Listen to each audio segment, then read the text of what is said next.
গাঁজা খুব পরিচিত একটি নাম। এই মাদক ব্যবহার নিয়ে বিশ্বজুড়ে বিভিন্ন দেশের নীতিমালা ও মানসিকতার পরিবর্তন হচ্ছে। এতদিন মাদকদ্রব্য হিসেবে বিশ্বের বিভিন্ন দেশে আলোচিত ছিল গাঁজা, কিন্তু বিশ্ব স্বাস্থ্য সংস্থা WHOর অনুরোধে জাতিসংঘের নার্কোটিক ড্রাগ কমিশন থেকে 2020 সালের ডিসেম্বরে এক ভোটাভুটির আয়োজন করা হয়। সেই ভোটাভুটিতে গাঁজা জয়লাভ করে। চিকিৎসা বিজ্ঞানে গাঁজার উপকারিতার কথা মাথায় রেখে জাতিসংঘ ড্রাগের 4র্থ শিডিউল থেকে সরিয়ে নিয়েছে গাঁজাকে।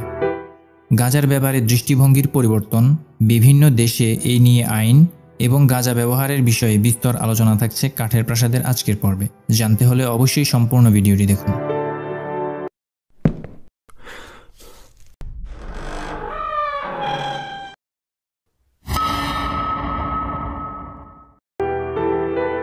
গাঁজা গাছের বৈজ্ঞানিক নাম ক্যানাবিস স্ট্যাভিয়ালিন।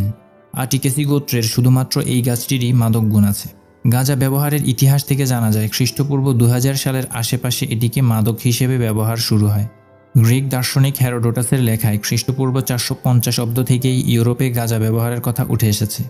গাঁজা গাছ সাধারণত স্ত্রী পুরুষ দুই রকমই হয় এবং দুই গাছেই ফুল বা মঞ্জুরিও হয়, কিন্তু শুধু স্ত্রী গাছ থেকেই গাঁজা, ভাং বা চরস পাওয়া যায়। গবেষকেরা পুরুষ গাছে কোনো প্রকার মাদক ক্ষমতা পায়নি, নারী গাছেই আছে নেশা বা সিদ্ধি। 1987 সালে বাংলাদেশে গাঁজা নিষিদ্ধ করা হয়, কিন্তু অদ্ভুত বিষয় হচ্ছে বাংলাদেশেরই নওগাঁ জেলায় গাঁজা নিয়ে রীতিমতো একটি সোসাইটিই আছে। নওগাঁ সদর উপজেলার মুরাদপুর গ্রামে 1722 সালের দিকে, আবার অনেকের মতে ইস্ট ইন্ডিয়া কোম্পানির আমলে প্রথম গাঁজার চাষ শুরু হয়। 1876 সালে ব্রিটিশ সরকার গাঁজা উৎপাদন, ব্যবস্থাপনা ও নিয়ন্ত্রণে রাখার জন্য লাইসেন্স প্রথা চালু করে এবং নির্দেশনা জারি করে। তাদের নির্দেশনা অনুযায়ী নির্ধারিত জমি ছাড়া অন্য জমিতে গাঁজা চাষ করা যাবে না।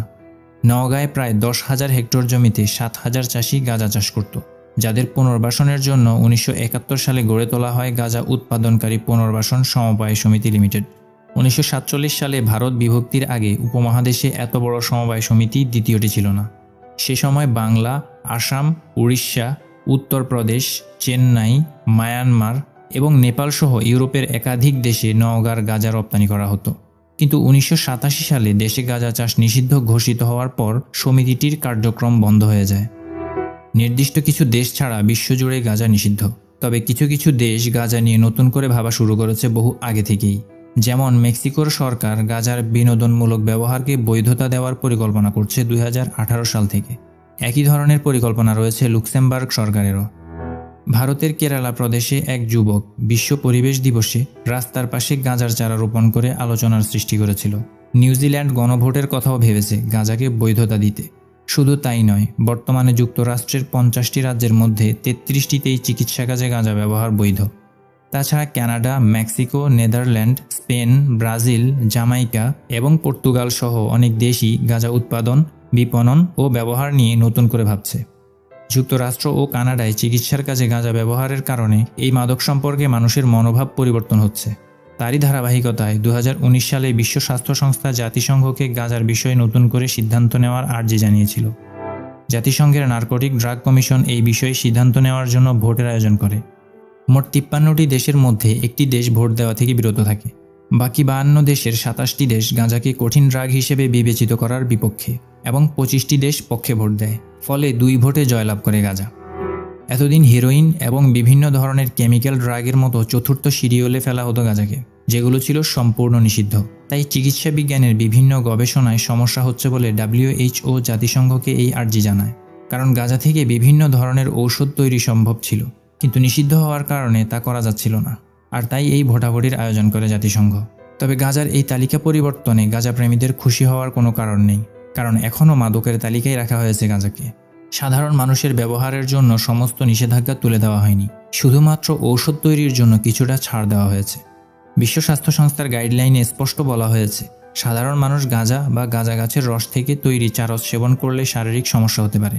বাংলাদেশের জাতীয় মানসিক স্বাস্থ্য ইনস্টিটিউটের সহযোগী অধ্যাপক আহমেদ হেলাল বলেছেন, গাঁজা সেবনের কারণে মানসিক ও শারীরিক সব ধরনের ক্ষতি হয়। তাছাড়া গাঁজাসেবী একসময় নিজের শরীর ও মানসিকতার উপর থেকে নিয়ন্ত্রণ হারিয়ে ফেলে এবং এরা সবকিছু থেকে আনন্দ হারিয়ে নিজেকে একসময় গুটিয়ে রাখা শুরু করে। অতিরিক্ত গাঁজা সেবনের ফলে হৃদরোগ, ফুসফুস, লিভার ও কিডনি ক্ষতিগ্রস্ত হয়।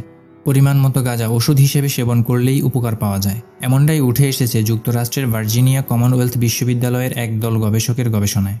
মারিজুয়ানা বা গাঁজা একটি নির্দিষ্ট মাত্রায় নিলে গ্লুকোমা, মৃগী রোগ বা এই ধরনের কিছু স্নায়ু রোগ থেকে দূরে থাকা যায়। তাছাড়া টিউমার এবং ক্যান্সারের মতো রোগের জন্য গাঁজা বেশ উপকারী। ক্যান্সারের রোগীদের অনেক ক্ষেত্রেই কেমোথেরাপি নিতে হয়, আর সেক্ষেত্রে গাঁজা কেমোথেরাপির পার্শ্ব প্রতিক্রিয়া কমাতে সাহায্য করে বলে জানিয়েছে ইউএস এজেন্সি ফর ড্রাগ। যুক্তরাষ্ট্রের ইউনিভার্সিটি অফ নটিংহামের গবেষকদের দাবি, গাঁজা মস্তিষ্ক সুস্থ রাখতে সহায়তা করে, যা স্ট্রোকের ঝুঁকি কমায়। পৃথিবীর অনেক দেশেই বর্তমানে চিকিৎসার কাজে গাঁজা ব্যবহার হচ্ছে। ভবিষ্যতে আরও অনেক দেশে এর ব্যবহার শুরু হবে। তাই সম্ভাবনাময় এই খাত থেকে মুনাফা অর্জনের লক্ষ্যেই বিভিন্ন দেশের সরকার গাঁজা চাষকে আরও গুরুত্ব দেবে। তবে আশঙ্কার বিষয় হলো, চিকিৎসার কাজে গাঁজার ব্যবহার বৈধ হলে সেই ধারা অনুসরণ করে গাঁজার বিনোদনমূলক ব্যবহার বৈধ করার দাবিও জোরালো হবে। আর গাঁজার সহজলভ্যতার ফলে ভবিষ্যতে এটাকে নেশার জন্য ব্যবহারও আরও বৃদ্ধি পাবে, যা সামাজিক বিশৃঙ্খলার কারণ হয়ে দাঁড়াতে পারে।